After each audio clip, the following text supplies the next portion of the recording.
Execution scheduled for 11 p.m. But he's trying to convince us he's gone insane. And therefore incapable of being executed. I need you to prove he's faking it. Edward? I'm gonna ask you some questions. I'm not Edward. I'm a demon. Demons aren't really a thing. What happened to Edward? We own him. We? He's a master manipulator. You have your head so twisted around you think you're the killer, not him. And give me something to make me believe you. Prove to me you're a demon.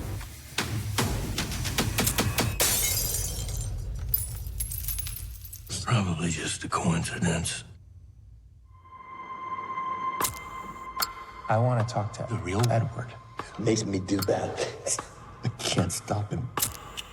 I need you to see something. You got a fan. Did the same thing with all his victims. Help me! I'm trying to, Edward, but you have to answer my questions. You have to tell me the truth. It won't let me! It can go away. It can go away. Yes? No.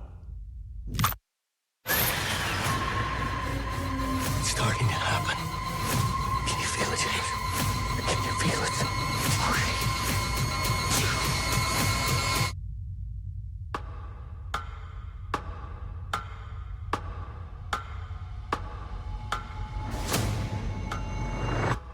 I think it's time we tell you exactly what it is that we'd like you to do.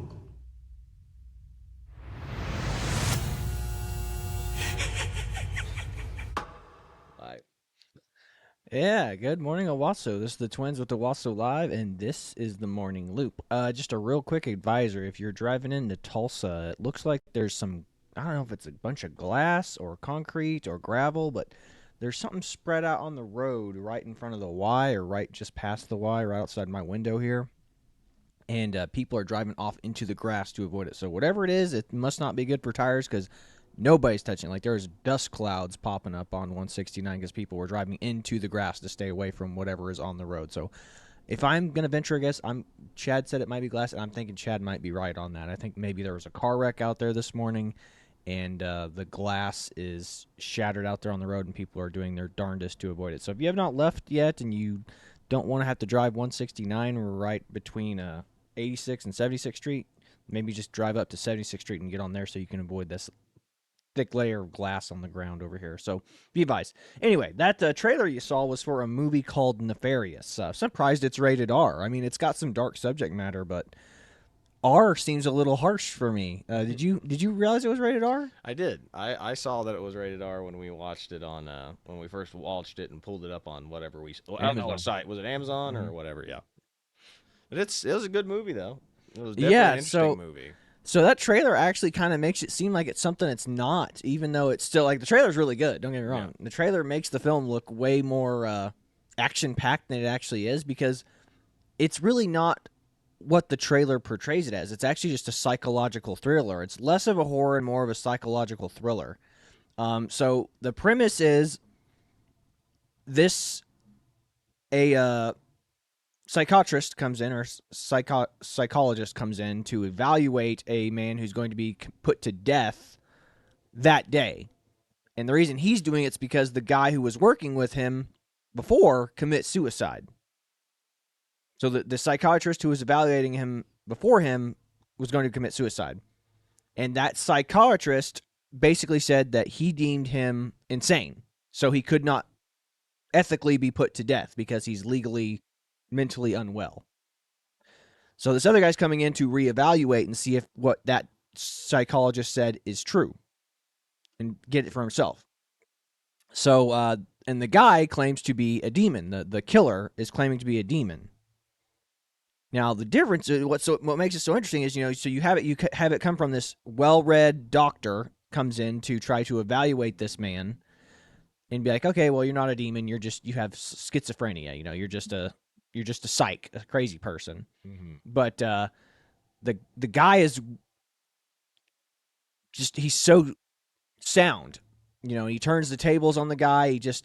He knows things about the doctor that he should not possibly be able to know. Yeah, especially being locked up in jail for as long as he has. So, the doctor comes in a confident atheist, and he's just sitting there. He's like, and then as the conversation progresses with this guy, he's like starting to question his own sanity as he's dealing with this guy. Mm-hmm. He sees and does things, know things about him that he just can't possibly know. And like, it is an intense watch. Like I was on the edge of my seat the entire time I was watching this movie. This movie deserves to be recognized. I mean, at the Oscars, it's so good. The guy who plays the demon is absolutely fantastic. The other guy that plays the psychologist is very good too. Yeah, and that's what I would say about the movie. It's a movie literally just two guys talking to each other like the whole time. They don't really ever leave the room besides like a couple of scenes to get more like character development. In a world where we're oversaturated with Marvel superhero characters, DC superhero characters, and constant movement, constant action, this movie is a psychological thriller that had me on the edge of my seat going, wow, I'm enthralled. And my girlfriend, who is not a huge movie person, was on the edge of her seat too going, this is really good. Like, this is interesting stuff. And I was like, yeah, right? So I definitely recommend giving this movie a watch. Again, so he's going to be put to death that night, and the guy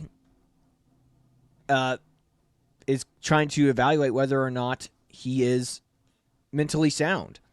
And he actually makes a decision under duress, and then so I won't tell what the decision is, but you check this out, and it makes me reevaluate some of my positions on certain things in life here. So it's, I don't know how else to describe it. The performances are phenomenal.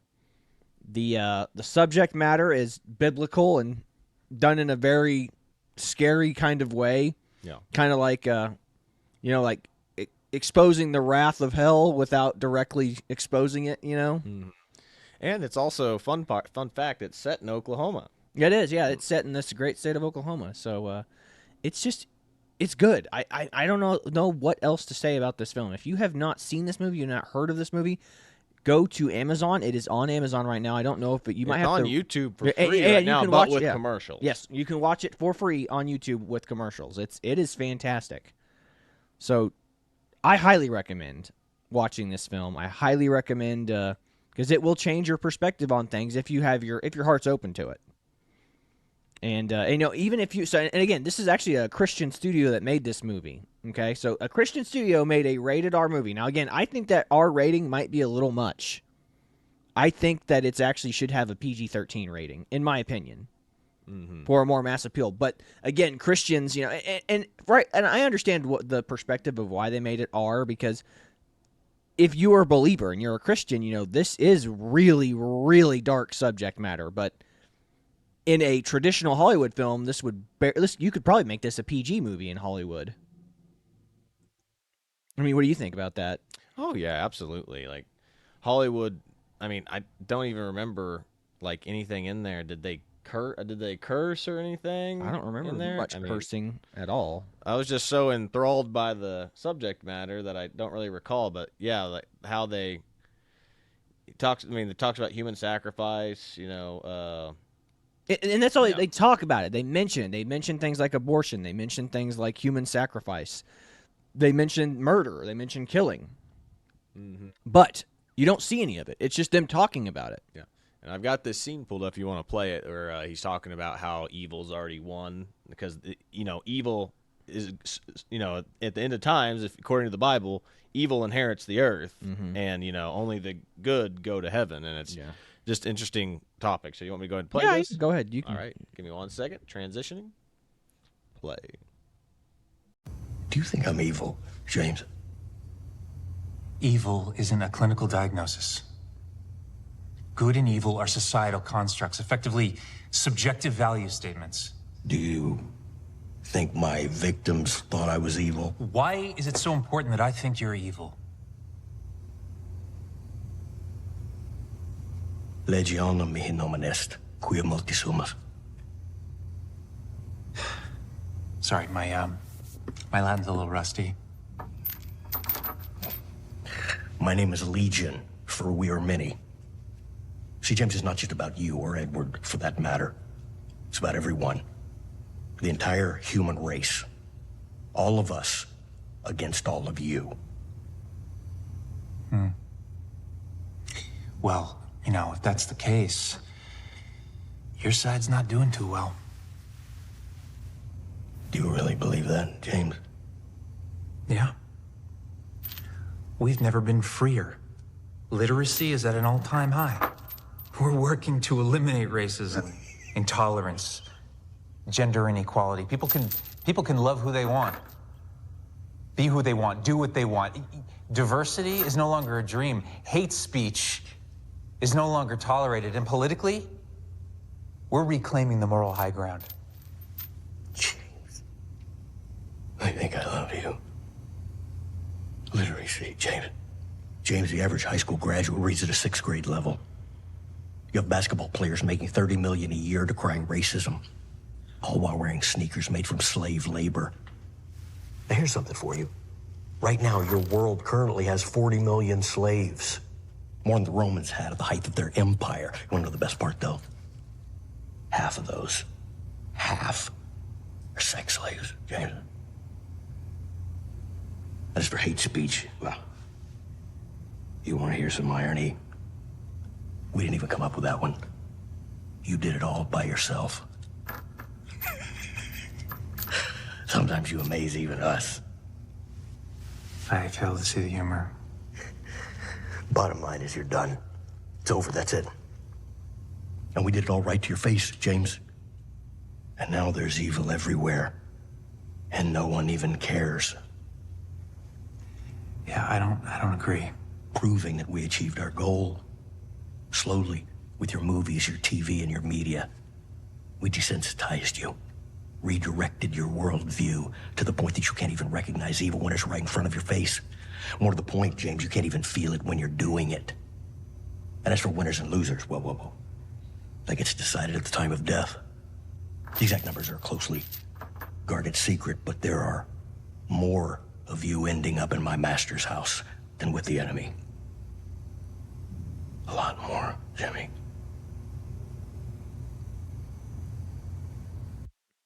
Do you know what's really fun? That's like I said again, that's compelling writing.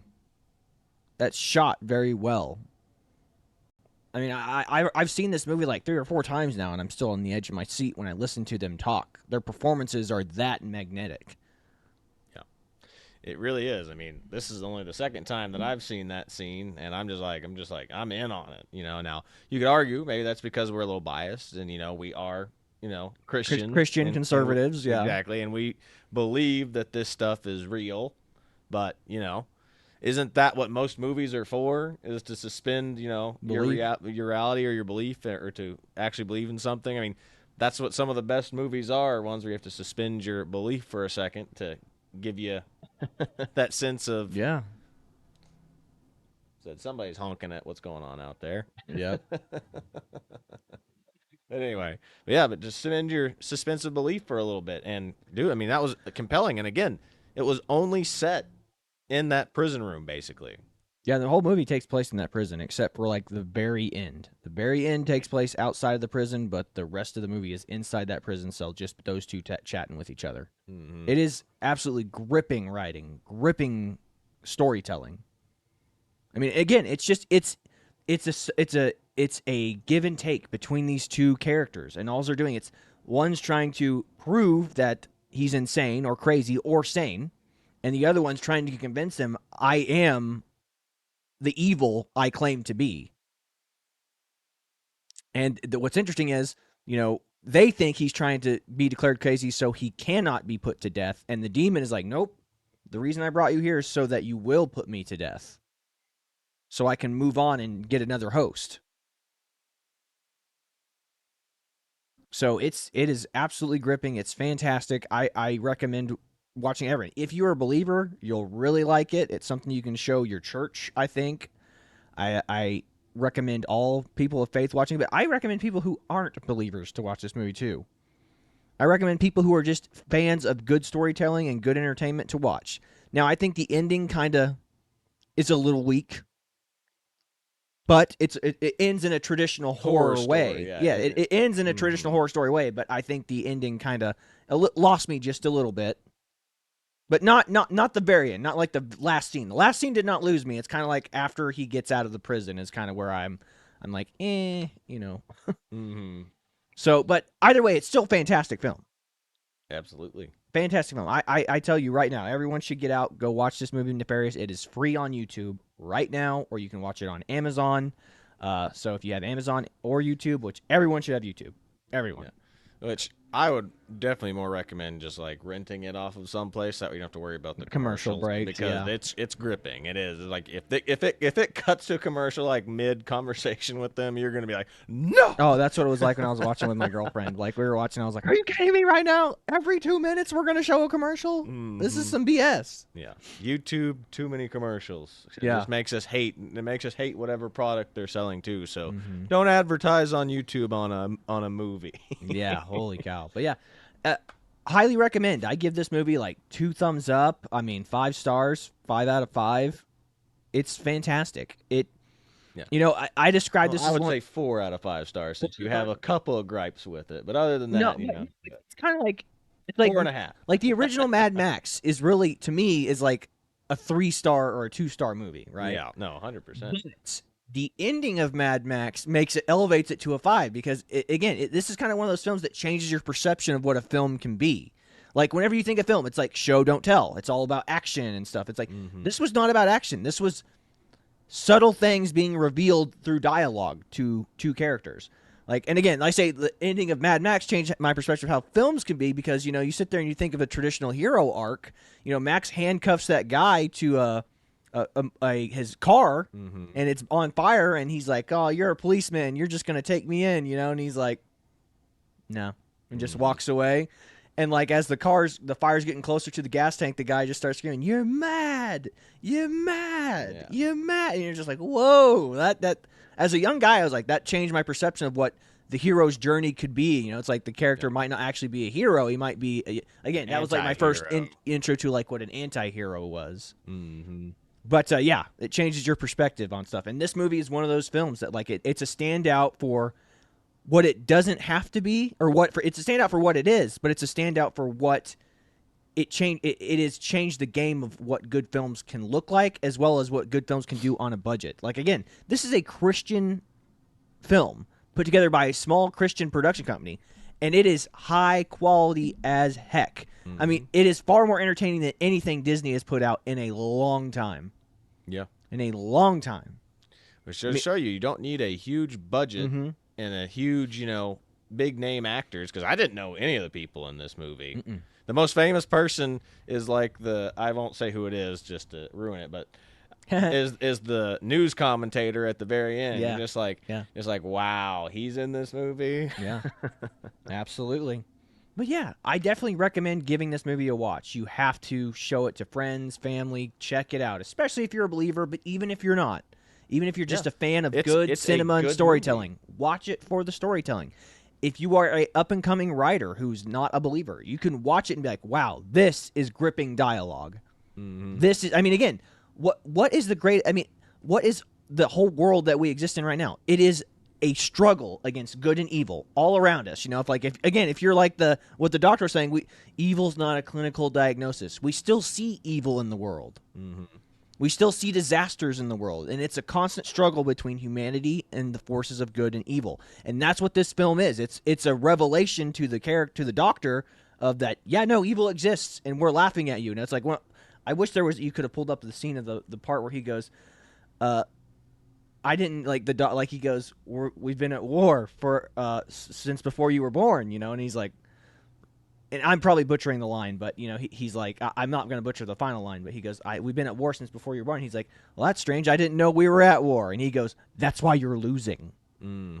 So again, and I credit the reason I heard this movie is because I was watching Pastor John Lovell. He's a former ex-Army Ranger turned pastor, and he has a church out of Rome, Georgia, I believe.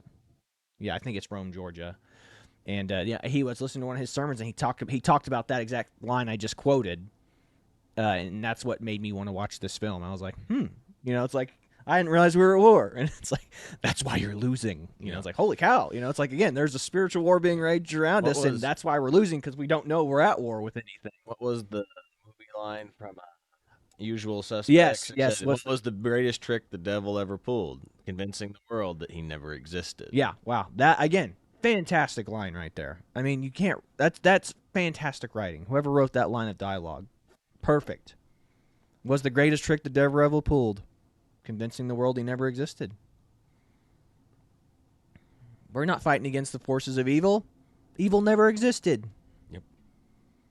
And also that saying kind of goes up to the same thing. Is like, are all cultures evil? I mean, equal, not evil. Yeah. But yeah, it's like, no, some cultures truly can be better than others because there are certain things you can look at and go, that is inherently wrong. Yeah. Like, when the Spanish came in and saw the Aztecs, doing ritual sacrifices, they're just like, Maybe whoa. that's not a culture worth valuing if they're literally sacrificing infants or hundreds of people at a time to the sun god. It's like, how benevolent can your god be if you have to sacrifice people to him? Yeah, and two, that's one of those things that it takes a few generations to get that type of culture out of them. Can you imagine that they were like, as the Spanish were trying to, or whatever colonizers came in and were trying to stop them, we're just like, can you imagine the backlash that they were getting? Like, you are deliberately killing our entire village because you're not allowing us to kill this baby or sacrifice this person. It's absolutely insane. Again, this is why the left and their mantra, all cultures are equal, is so gross and so pervasive. It's like going, you cannot tell me that the Aztec culture was beautiful. Did it have like maybe nice elements in it? Yes, but if we're talking like, ripping hearts out of people, that's not culture. Again, and that's why the revelation of Christianity is so beautiful. It's the only religion that God incarnated as a person on earth and became the final sacrifice for all of our sins. Yep. It's like no other religion can claim that. It's like you can say that gods can't have. People have always said gods have come down to earth like Zeus and became a whatever, and hooked up with chicks. It's like, yeah, but that's not really magnanimous. That's not really noble. Yep. It's like the Christian God came down to earth, became the final sacrifice, and all you have to do is believe in him.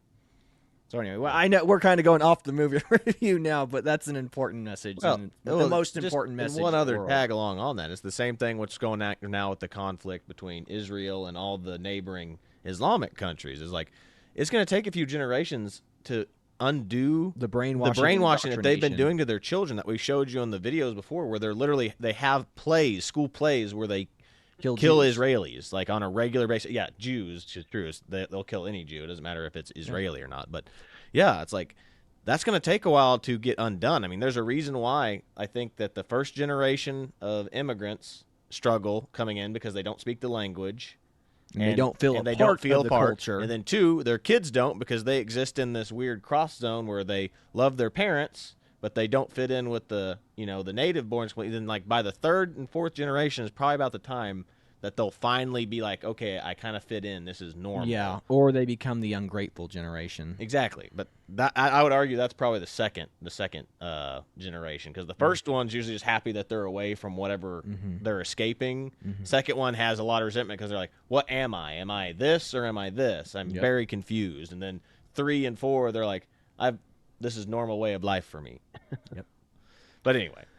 Anywho, going off on tangents there during a movie review, but that's what we do here on the show. So that's about all we got for you today. This is the Twins with Owasso Live. This was the Morning Loop. Be sure to like, share, and subscribe so you too can stay in the loop. And check out our movie reviews as well. I know, because that's less news-related and more movie-related today, because we love talking about culture, more too. interested in culture, definitely check out the movie reviews. Yep.